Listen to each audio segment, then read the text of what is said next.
Ceturtdienas rītā pie Saeimas nama pulksten 8:30 pulcējās pāris entuziasti, lai paustu savu viedokli pret ķīmiskajām trasēm Latvijā.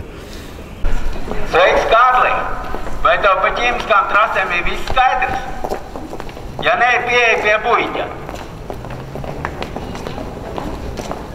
Un Loškotovs arī laikam kaut ko sasolīja, lai mūs ievilku Eirozonā un pēc tam paraud fraku.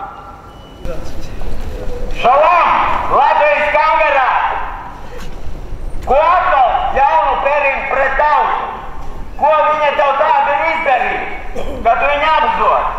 Noņem zemi, pārdod ārzemniekiem. Mūsu tautieši zem, svešumā. Ko tev tādu ir izdarījusi? And what's bloody fucking hell is going on? Come on! I don't hear an answer. Regu vēl viens tautas nodevējs nāk, Eiropists. Un sirds nesmai, tu tādu pati esi. Latvijas tautu atcerēsies. Vita Linuža, Kristians Kevralis, Matīs Babrovskis, speciāli Rupors LV.